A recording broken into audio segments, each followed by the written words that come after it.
Hello, we're here with Mark Slade, Realtor Extraordinaire of Keller Williams in downtown Maplewood Village.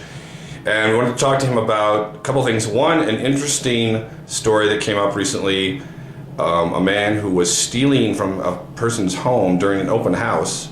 He was caught when the owners of the home, when their daughter, recorded him on a laptop camera.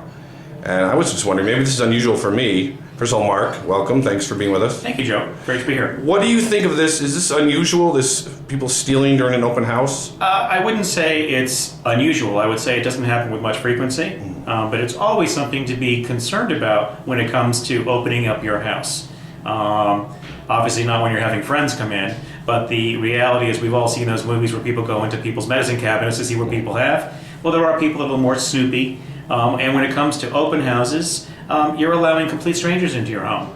So the trick is to make sure, as any good agent would, to get them to register sign on when they get into the house, so that way at least there's a connection, so to speak, between the parties. Right, so when you go in and they ask you to sign, because I go to a lot of open houses just out of curiosity, that's one of the reasons they do it, I assume. Well, yeah, you think they do it because they want your email address, Right. so they want to badger you. And yes, that does happen. Hey, it's part of the business. But the other part is to make people accountable for who Right. they are when they come in. And then the best part is that, an agent who's really doing their job should do their best to try to keep tabs on the people. And certainly look out for the noise. You hear a drawer. I usually make sure when I do an open house, I've got all the doors open on closets, so that way I don't have to worry about that noise happening, and it's already there for them for viewing. And if I do hear a noise, then I know I'm being alerted to go and follow up. And I never leave anyone unattended very long at all because of that. Now, how can you do that when you have a lot of people coming and going? Well, when you know you have a prime property, when you know you're in a prime location, you bring another agent in if you can. But but you don't want to be following people around the house while they're looking. That gets a little Well, an obnoxious. active agent actually. Or can you is do it without selling being the home. noticed? Well, Joe. In all honesty, my job, if I'm in that house, is to sell that home. Right. And selling that home doesn't mean I sit on my derriere at a table playing Words, Right. the latest game from Zynga, on my laptop or iPad. It's making sure I'm selling the house, Right. which means I'm going around, maybe not shadowing the client directly to make them uncomfortable. I usually give them an option, but it's to give them all the points about why this bedroom is the way it is. Or did you notice that closet? Or did you notice the moldings? Did you notice the hardwood floors? I do things to try to sell the house. And so by doing my job as you've hired me to do, I'm also protecting your house. Now, in homes that you've known, and either as a seller or colleagues selling their home in Maplewood, have you known of theft in Maplewood? I've in actually your time heard one here? of my listings was actually a listing had been listed prior, and I know that the sellers were reticent about even holding an open house Right. because they were afraid because they supposedly had an iPod stolen. Wow. So these things have occurred. That was, of course, a couple of years ago. It doesn't happen very often. And it's more apt to happen in a home that's vacant, yet not really vacant. There's a home that people moved out of, they've left possessions behind, and that really is more of a fear factor. I was actually in a home in Chatham. There was money laying around. Boy. There was definitely valuable possessions, and yet we knew the home was vacant. It was listed as vacant, and that to me is the scariest of all propositions. But the trick is, like anything, you don't leave your valuables out in the open. Right. Okay? If that's the case, you might as well hire a Broadway neon sign pointing to it. Okay? Although the video that we both watched, that wasn't out in the open. Yes. The irony of that video, he left the webcam on the laptop on the bed, but went for the jewelry in the drawers. Yes, well, they say some criminals are smart, and then they say others are not so smart. Exactly. So glad he's in jail for what he did. It's a shame that it happened, but I think it was very smart and astute. And we try to do our best to protect it, but it does happen on occasion. Now, looking ahead in 2012, which is underway, turning to the subject of just real estate sales in Maplewood, South Orange, how does the outlook strike you? We've had some down years in general in the housing market. Maplewood never really hit the depths of a lot of places, but I know my home and others had some dip in value, and a lot of people with a lot of houses on the market. How do things look going forward in the next 6 to 12 months? Good question. Well, Maplewood has never suffered as much because of our access to New York City as a bedroom community. Last year, nationally, houses dropped another 4.6% in value. Maplewood dropped 1.6% in value. So that's, a threefold differential. What does that mean? Well, the average house price in 2010 was $486 in terms of closed sale price. The average closed sale price in 2011 was $478. Not a big differential. But where do we see the market? I'm very encouraged. Why? The home buyer credit, first-time home buyer credit of the first half of 2010 sounded like great news to me as a realtor, getting more people to buy more quickly. But that was the problem. It got more people to buy more quickly. It didn't get more people to buy in general.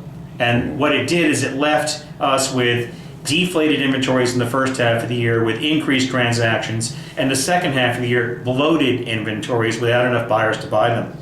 And that inventory, unfortunately for those that had to sell, became carryover, really old inventory at the beginning of 2011. And then we got hit with all the snowstorms, week after week after week.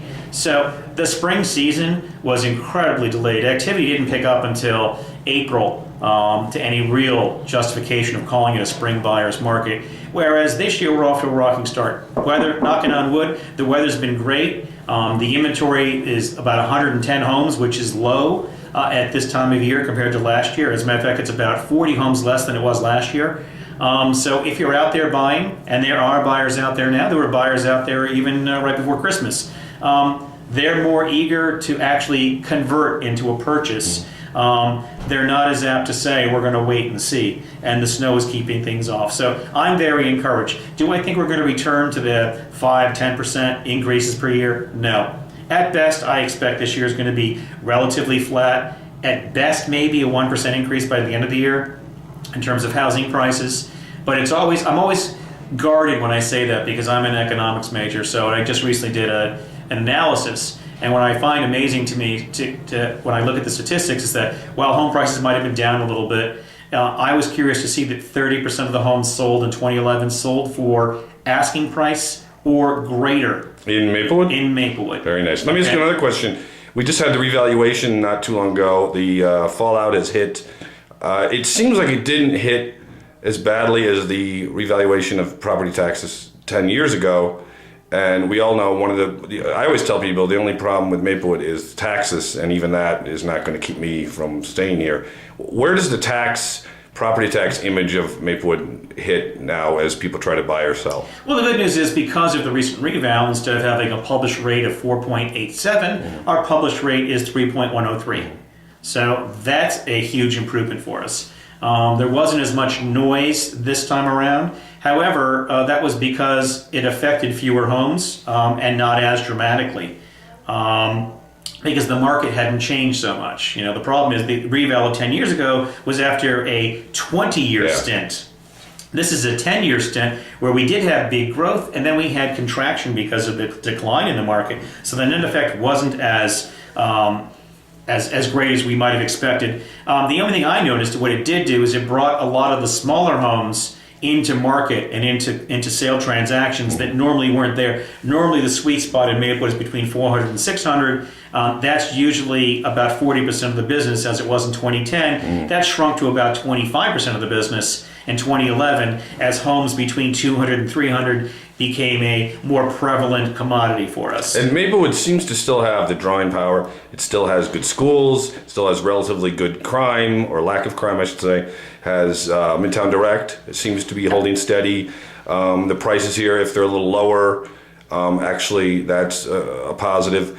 What's sort of anything you would add to remind people about the positives here, or things that have been difficult maybe in recent years? Well, as a bedroom community of New York City, you want quick access to New York City for a job. So if one of you needs to commute to the city, this is a great place to live. The average train commute is about 32 minutes, sometimes as low as 27 minutes, sometimes as much as 45 minutes.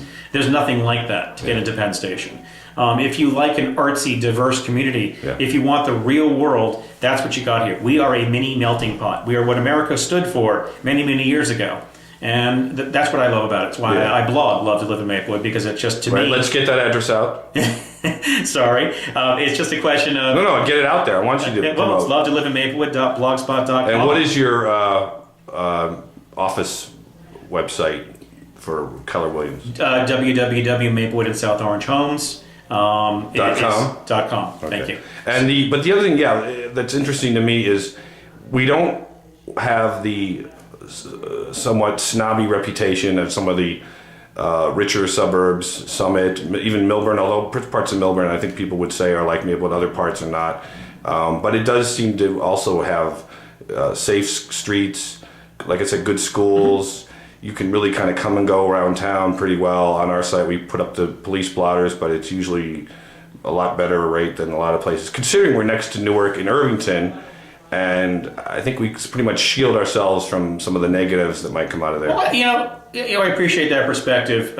My perspective is I show homes all over. I show homes in Montclair, Glenridge, Bloomfield, Livingston, Maplewood, South Orange, Cranford, Chatham, New Providence, Summit, Madison. And the bottom line is what you see in Maplewood is very unusual, very different, and it's what I love about it.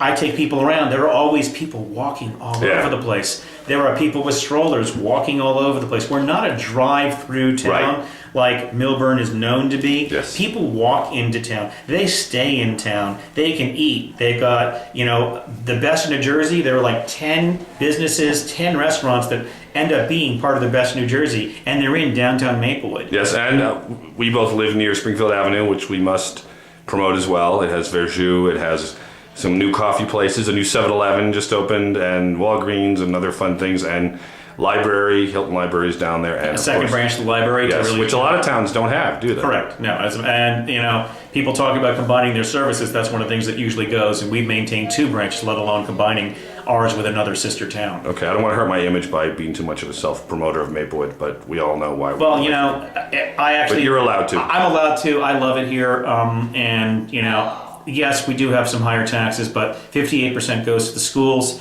and the money is being spent wisely. The school system is continuing to improve. We continuously send people to Ivy League schools here.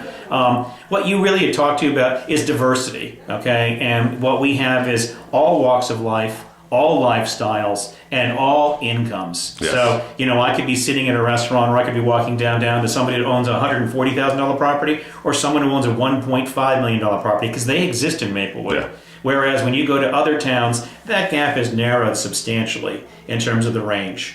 So, meaning that those other towns are more homogenous. And, there's nothing wrong with in a homogenized school system, but diversity also brings challenge. It brings other viewpoints, which I think actually in the long run makes people smarter, healthier, and better people. Okay, well, thank you for spending time with us.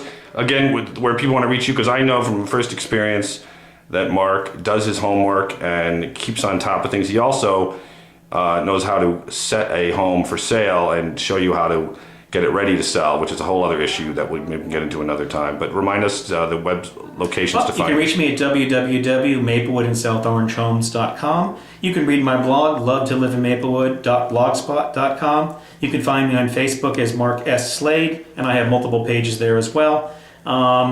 And my telephone number is 917-797-5059, and I'd love to hear from you. And you're often seen out walking your dogs, who are constantly walking my dogs, good to the walking neighborhood around in town. College Hill. Exactly. Thanks, Mark. Thank you so much. Have a great day.